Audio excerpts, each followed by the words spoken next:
Bonjour et bienvenue pour cette 47e édition de mon journal de bord d'un changement de vie. Alors aujourd'hui je vais vous parler podcast, réseau, entraide, bienveillance et plein d'autres choses encore. Bonne écoute!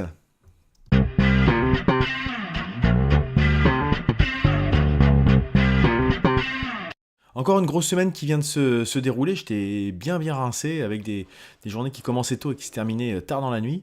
Mais bon, c'est parce que je suis dans une nouvelle dynamique avec pas mal de motivation, donc c'est plutôt des bonnes choses. Un des gros changements qui intervient là, c'est pour ce journal de bord, puisqu'il y a quelques jours, je me suis posé quelques questions, et donc j'ai fait un sondage, j'ai lancé un sondage en fin de semaine sur les réseaux sociaux, et puis de façon un peu informelle auprès de mon entourage, pour savoir si je continuais le format vidéo ou si le format podcast était suffisant. J'ai eu pas mal de réponses, entre 15 et 20, entre les sondages et puis, enfin entre les réseaux sociaux et puis les réponses directes. Et bah il n'y a pas photo, hein, c'est 80% de réponses qui me disaient que en gros la vidéo n'apportait rien. Donc aucun problème pour moi, au contraire, parce que si j'ai posé cette question-là, c'est bien parce que je m'étais posé la question, ayant été très déçu par la qualité de ma nouvelle webcam, hein, comme je vous l'avais dit sur le MacBook là, ça m'a fait me prendre du recul sur le sujet. Je me suis dit bah oui, en fait j'ai bien testé, essayé, expérimenté, hein, comme je dis, mais là je suis tombé justement sur une des difficultés, des échecs, des choses où je me suis posé la question. Justement, c'était le moment pour moi de me dire, finalement, avec le recul, une fois que j'ai fait cette expérience, ça m'apportait pas grand chose. Donc je suis presque soulagé finalement d'arrêter de faire ces vidéos qui me prenaient beaucoup de temps finalement pour une valeur ajoutée assez minime, hein. Vous connaissez la règle du 80-20 de Pareto peut-être. Donc faut mettre son énergie là où on a le plus de chances d'avoir des résultats conformes à nos attentes, et visiblement beaucoup de gens finalement écoutent plus qu'ils ne regardent mes vidéos, donc autant se concentrer sur ce. Désolé pour ceux qui préféraient voir ma trogne, mais bon, je vais pas trop vous manquer, ne vous inquiétez pas. Je vais continuer de mettre sur YouTube, si vous êtes abonné à la chaîne YouTube, mais ça sera certainement une image, vous savez, avec un petit audiogramme, quelque chose qui permet d'animer cette image fixe, mais ça sera pas grand chose d'autre. Alors, je nuance quand même, puisque cette semaine, j'ai fait un tête-à-tête, et les tête-à-tête continueront d'être filmés, parce que là, il y a un petit intérêt, je trouve, donc voilà, donc j'ai fait un tête-à-tête, je reviendrai dessus tout à l'heure. Donc là, je sais pas comment ça va donner, quel va être le résultat de cette nouvelle expérimentation, uniquement en audio. C'est vrai que ça me fait bizarre, finalement, de parler tout seul face à un micro, c'est quelque chose que je fais jamais, finalement. Je me rends compte, d'habitude, quand je fais des podcasts, je parle avec des gens, et là, tout seul face au micro, ça me fait un peu bizarre. D'habitude, j'ai au moins mon retour dans le visuel quand je me filmais, donc là, ça fait un peu différent. Et je travaille sur un nouvel outil qui s'appelle Reaper, et donc je vais voir, j'espère que la qualité sonore sera au rendez-vous. Donc je continue de vous parler sur je dirais la vie du journal de bord, puisque comme je le dévoilais il y a quelques instants, j'ai enregistré un troisième tête-à-tête, hein, comme c'était prévu, donc avec une amie, une connaissance de longue date, Laetitia, qui est donc venue nous rendre visite et profiter pour enregistrer avec elle sur son changement de vie. Donc la vidéo est montée, il n'y a quasiment plus grand chose à faire. J'ai eu un petit bug de micro, donc heureusement j'avais prévu plusieurs sources. Donc tout n'est pas perdu. Malheureusement, bon, ça ne sera pas la qualité sonore que j'espérais. Ça restera audible, mais c'est vrai que je suis un peu déçu par rapport à ça, mais ça n'empêche que ça reste un très bel échange. Moi, j'ai passé encore un bon moment à échanger avec quelqu'un qui avait une autre approche encore qu'on avait pu présenter jusqu'à présent. Donc un petit entretien qui dure 20-25 minutes, je crois, donc que vous aurez très prochainement. Donc oui, cette semaine était une semaine très chargée, je vais rentrer un petit peu dans le détail, avec des journées qui se terminaient en général vers 23h, minuit. J'ai même un peu bossé ce week-end.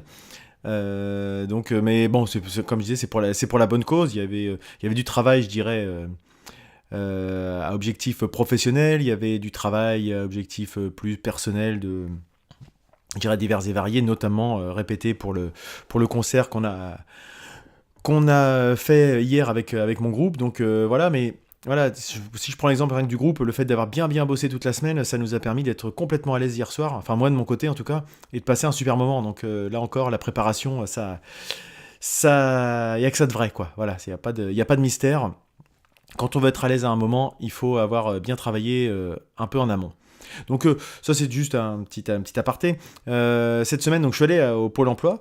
J'attends maintenant le versement de l'ARS. Hein. Je reviens sur un sujet que j'avais abordé la dernière fois. Donc c'est-à-dire que là maintenant, je dirais c'est la dernière ligne droite, puisque jusqu'à présent j'avais eu droit au capital, une partie du capital pour mes indemnités.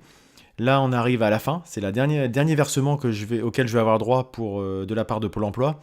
Donc, ça veut dire que si maintenant mon activité décolle pas ou que je n'arrive pas à engranger suffisamment de recettes, là, ça deviendra compliqué pour l'aspect financier. Bon, pour l'instant, on n'en est pas là, mais c'est vrai que moi, j'aime bien avoir ce type de challenge parce que ça pousse un peu aussi à se bouger. C'est pour ça que j'avais opté pour ce format et pas continuer à bénéficier, entre guillemets, des indemnités journalières. Parce que sinon, c'est la loi de Parkinson qui dit que plus on a de temps pour faire quelque chose, plus on prendra ce temps. Je serai allé jusqu'au bout du bout, quoi. Alors que là, j'ai pas trop le choix. Il va falloir que je me bouge un peu pour que ça se fasse. Donc c'est exactement ce que j'ai fait, justement. Cette semaine a été consacrée à beaucoup de réseautage, de prospection. La semaine dernière, déjà, c'était un peu le cas, mais alors cette semaine, ça n'avait rien à voir. J'ai fait donc j'ai participé à plusieurs événements. Donc mardi soir, je suis allé à un meet-up. Donc meet-up, c'est une rencontre. Hein, finalement, c'est un peu le terme à la mode, meet-up, mais c'est donc une rencontre sur le thème de l'agilité en entreprise. Et d'ailleurs, à ce propos, j'ai adhéré. Alors, il reste encore un petit peu à formaliser le truc, mais j'ai adhéré au club Agile Normandie pour justement un peu bénéficier à la fois d'un réseau, mais aussi de bonnes pratiques, d'échanges, de conseils. À l'occasion de cette soirée, j'ai rencontré une collègue, voilà, une consoeur, on va dire. Quelqu'un qui se lance plus ou moins dans le même domaine que moi, plus ou moins la même activité, etc. Donc on s'est retrouvés au même endroit. Et c'est ça que j'aime bien, c'est que loin de se voir comme des concurrents, on s'est vu comme des potentiels partenaires ou personnes dans la même approche. Donc ça, c'est vraiment quelque chose que je trouve très bien. Et donc ça m'a permis de rencontrer quelqu'un que j'aurais jamais rencontré autrement. Donc voilà, ce type de soirée, plus les intervenants, etc. Donc un très bon moment, une très bonne soirée par rapport à ça.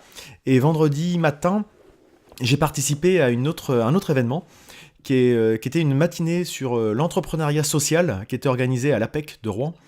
Si vous me suivez, l'année dernière, vous savez que j'avais participé déjà au mois de l'économie sociale et solidaire. Donc c'était le mois de novembre 2017. Là, on est en novembre 2018. Et il y avait forcément la nouvelle édition cette année. Et c'était dans ce cadre-là que l'APEC organisait un événement dans ses locaux. Et c'était vraiment quelque chose de très intéressant, j'ai bien fait d'y aller, ça a duré 3h30 je crois, quelque chose comme ça. Donc on avait des intervenants du CRES, donc la Chambre régionale de l'économie sociale et solidaire. On avait l'APEC qui était présent bien sûr. On avait la Matmut, puisque la Matmut est un organisme faisant partie de l'économie sociale et solidaire, comme le Crédit Agricole et des choses comme ça. À partir du moment où ils sont dans un objectif qui répond à ces critères-là, c'est vrai que c'est pas forcément les premières structures auxquelles on pense quand on entend économie sociale et solidaire, mais ça en fait partie. Il y avait l'IAE de Rouen qui était représentée, donc en gros l'école de management, et l'adresse qui est un organisme aussi qui intervient dans ce cadre-là.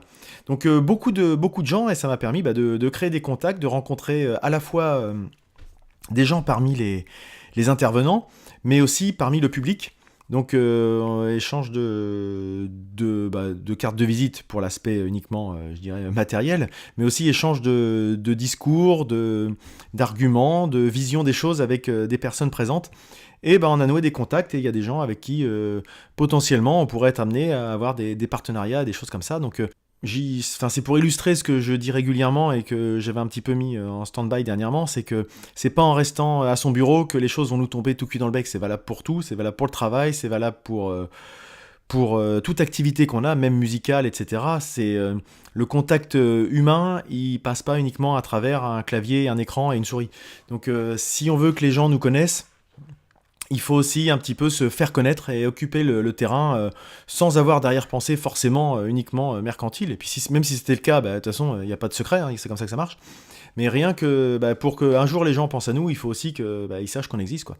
Donc c'est bien de se faire connaître de cette façon. Alors pour autant, je ne crache pas du tout sur le réseautage virtuel numérique. Et d'ailleurs, preuve en est que j'ai beaucoup travaillé, je me suis beaucoup activé cette semaine là-dessus, puisque bah, depuis des années, j'ai un réseau sur LinkedIn qui ne cesse de grandir, hein, enfin, toute proportion gardée. Je ne suis pas un influenceur loin de là, mais j'ai beaucoup de contacts. Et bah là, je me suis dit, bah, dans le cadre de mon démarrage d'activité, ou en tout cas, enfin, le démarrage est déjà opéré, mais maintenant c'est plutôt passer la seconde, bah, il faut que c'est l'occasion de bah, m'adresser directement à mon réseau. Si vous suivez un petit peu je dirais des formations ou des sujets relatifs à l'entrepreneuriat, on vous dit que la première des choses à faire, c'est activer son réseau et c'est l'entourage qui commence comme premier, je dirais, cercle qui permet d'aider une entreprise à décoller un peu. Donc bah, j'ai passé beaucoup de temps cette semaine à filtrer les contacts potentiels avec lesquels je pourrais travailler, ou bien en tant que client, ou bien en tant que partenaire, en proposant de temps en temps des solutions de partenariat pour des gens qui avaient des offres, mais pour lesquelles il manquait une petite composante et sur lesquelles je pouvais peut-être me positionner, etc. Donc j'ai parcouru quasiment l'ensemble, l'intégralité de tous les profils de mes contacts sur LinkedIn. Ça représente près de 600 personnes, donc ça m'a pris un peu de temps, déjà rien que à faire ce premier filtre. Et ensuite, j'ai fait un premier cercle de personnes que je voulais contacter, puis j'en ai encore d'autres, hein, j'ai même pas fini.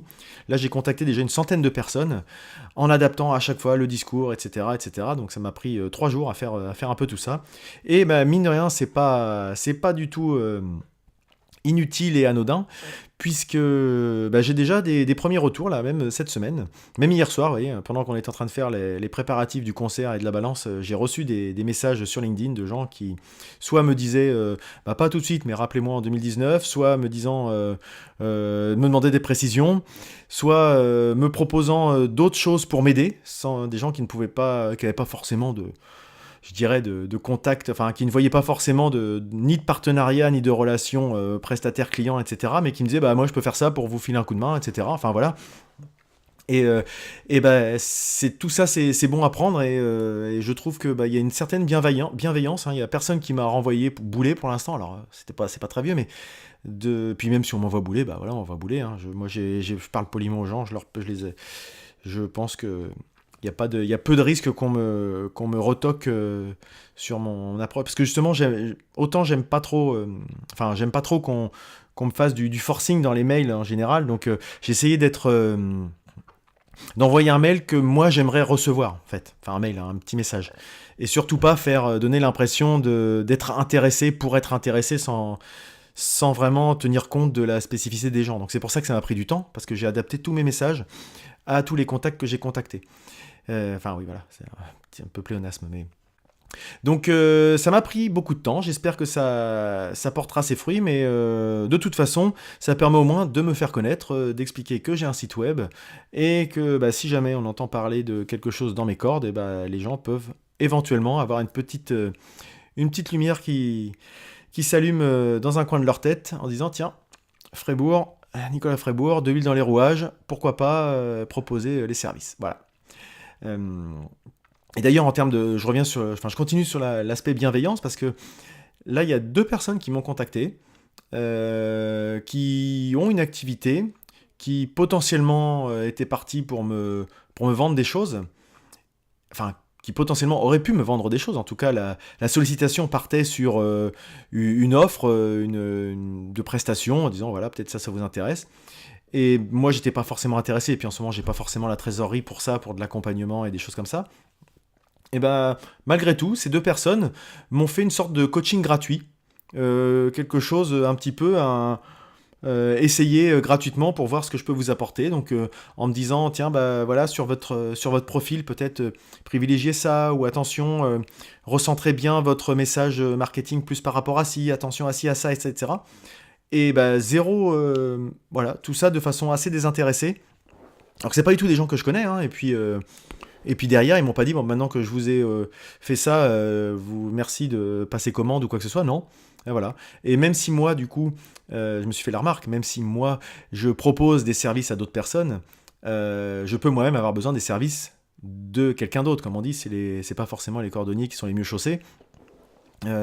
C'est toujours plus difficile de s'auto-critiquer, donc c'est toujours bien d'avoir un œil extérieur. Et là, j'ai bien aimé que des gens soient venus me donner leur avis sur la façon dont je me présentais, ou sur la façon où ça serait plus pertinent, ou des choses comme ça. Donc je vais retravailler donc quelques petites formulations, j'ai déjà commencé, pour que ça soit plus explicite, et que potentiellement les gens voient l'intérêt qui pourraient avoir à travailler avec moi, ce que je peux leur apporter concrètement. Donc voilà, tout ça. Et j'ai encore eu d'autres services aussi qu'on m'a proposé de façon totalement gratuite et par sympathie, et je trouve ça, mais c'est vrai que c'est quelque chose de très très agréable, voilà, pour dire les choses, de pas avoir l'impression qu'on essaye de nous récupérer de l'argent d'une façon détournée, ou voilà.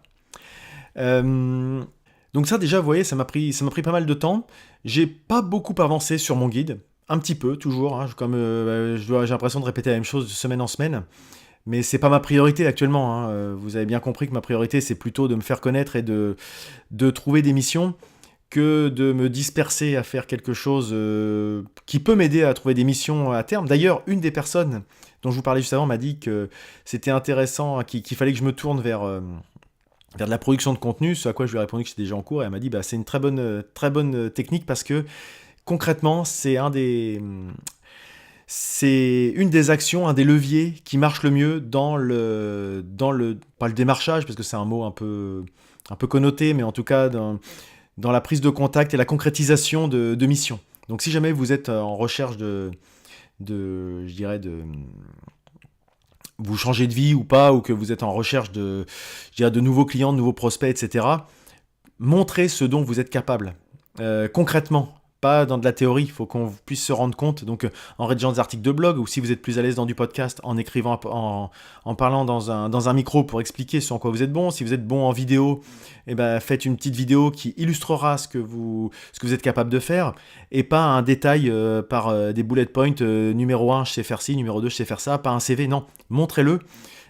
Si vous êtes très bon en dessin, faites un dessin. Si vous êtes capable de faire des arrangements musicaux, nous expliquez pas que vous avez fait 25 ans d'études, etc. Montrez ce dont vous êtes capable. Il n'y a rien de tel. On voit bien que les gens essayent d'optimiser leur temps, donc ils ont tout de suite besoin de voir de voir ce que peut leur apporter une prestation, ou un accompagnement, ou tout simplement une aide. Voilà.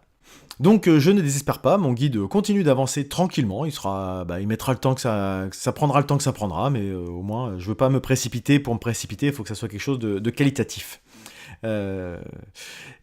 Toujours en termes de qualitatif, là j'ai un peu optimisé mon site web, donc je travaille pour une newsletter, parce que ça c'était un des arguments que j'avais justement quand je contactais les personnes avec qui j'étais en lien sur LinkedIn, c'est de dire, en s'inscrivant sur le site, il y avait la possibilité de recevoir une newsletter issue de ma veille, puisque moi je fais de la veille au quotidien. Si vous me suivez sur les réseaux sociaux, je partage beaucoup d'articles et de liens qui me parlent, si ça me parle, je me dis que ça peut parler à d'autres personnes et les inspirer, ou au contraire, les inspirer, pas au contraire, mais en tout cas leur apporter, un argumentaire par rapport à ce qu'ils vivent au quotidien, ou ce qu'ils aimeraient vivre au quotidien, pour justement faire évoluer les choses ou pas. Voilà, ma veille, pour les gens qui me suivent pas sur les réseaux sociaux, quand je dis qu'ils me suivent pas, je parle de ma page professionnelle, donc de lui dans les rouages, sur LinkedIn et sur Facebook. Voilà, donc il y aura toujours la possibilité de ne recevoir que la newsletter, qui récapitulera les articles, encore un deuxième filtre finalement, que j'aurais considéré comme étant les plus pertinents. Voilà. Cette semaine, j'ai aussi fait une après-midi de formation. Une formation proposée par le site Udemy, je sais pas, UDEMY. Donc c'était une formation qui était consacrée à se lancer dans un podcast. Donc moi, des podcasts, si je compte celui-là, plus d'autres que je fais, j'en fais 3. Se lancer, c'est pas forcément ma problématique. Par contre, ce qui est bien, c'est que ça rappelle les bases. Ça rappelle un petit peu il y a des techniques pour apprendre à améliorer sa diction, pour apprendre à préparer les entretiens, les tête-à-tête, moi ce que j'appelle les tête-à-tête, mais les interviews, cadrer un petit peu son raisonnement finalement. Et je dirais que c'est quelque chose qui est intéressant pour tout projet finalement. parce que quand on veut se lancer dans n'importe quel type de projet, c'est toujours bien d'avoir un petit peu de rigueur.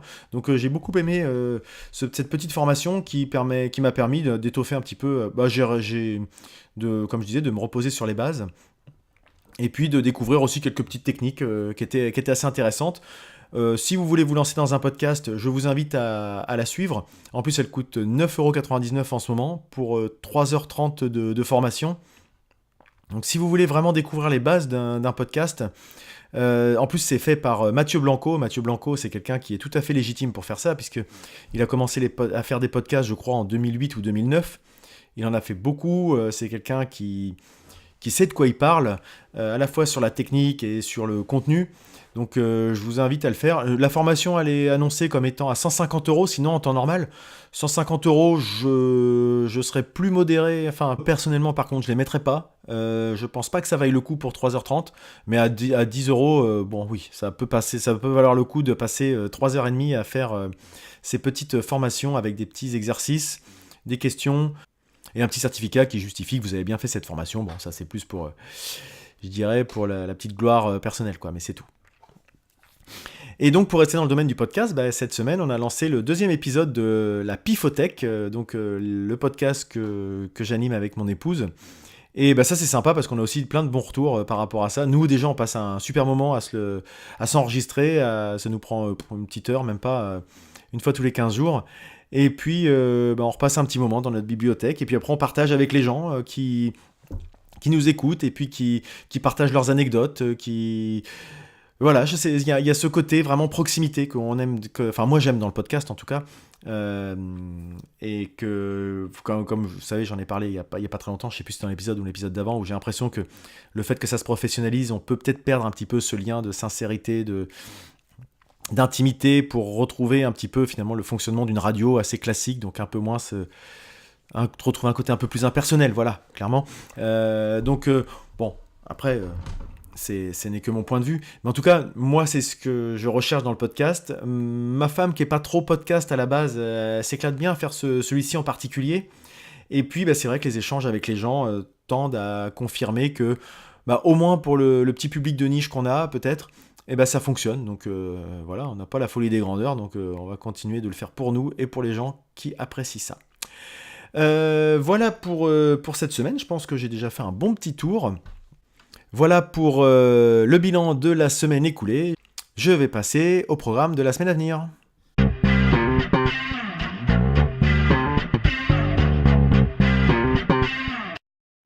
Cette semaine, ça va continuer d'être plutôt dense pour moi, puisque dès demain, je vais essayer de mettre en forme ce nouveau format. Enfin, pour ceux qui m'écoutent en podcast, ça change pas grand-chose, mais pour moi, ça change pas mal dans mon organisation de travailler sur un nouvel outil, etc. Donc, je vais essayer de m'approprier Reaper et puis de faire ce format en audio. Donc, ça va m'occuper un petit peu, mais j'ai encore pas mal de choses de prévues, puisque je vous disais, je vais continuer ma prospection active. Je vais essayer de travailler cette semaine aussi sur un épisode de Journal de bord uniquement dédié aux recommandations que j'ai pu vous faire un petit bilan concret par rapport à ça. Je vais lancer demain matin ou dans la journée ma première newsletter, justement, par rapport à mon blog, enfin à la partie blog de mon site, et également pour la veille. Donc vous voyez, il y a un petit peu de choses à faire pour demain. Et puis mardi, je pars à Lyon pour 2 jours pour aller au salon Polytech. Là encore, pour me tenir au courant de ce qui se fait dans l'environnement, puisque moi à la base j'ai une formation en environnement.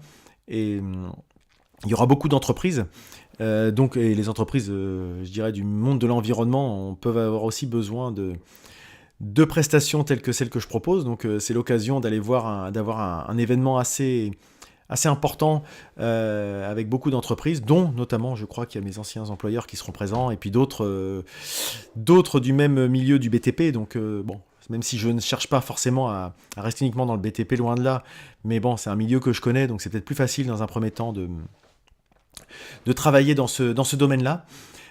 Donc 2 jours là-bas pour rentrer donc mercredi soir, et puis continuer à travailler sur un petit peu tout le reste, donc comme je vous disais, un livre, le guide, la prospection, etc., etc. Donc ça va être encore assez dense cette semaine.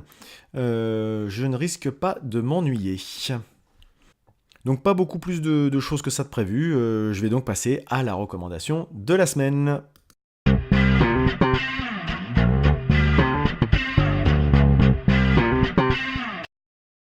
Cette semaine, ma recommandation, c'est une application pour smartphone qui est disponible sur Apple et sur Google, sur Android donc. C'est une application qui s'appelle Wag, W-A-G. Je l'ai découverte dans le cadre de la démarche de la COP 21 locale, puisque Rouen et sa métropole ont mis en place une déclinaison de la COP 21. Alors la COP 21, vous savez, c'était la grand-messe de l'environnement qui s'était déroulée en France et qui est un peu une conférence annuelle, enfin qui est pas un peu, qui est complètement une conférence annuelle, qui permet normalement de prendre des engagements. Alors bon, des engagements pas tellement contraignants, donc ce qui fait que personne les applique vraiment, mais quand c'était en France, il y avait un espèce d'élan, on s'en souvient. Malheureusement, aucun pays n'a vraiment mis en place ces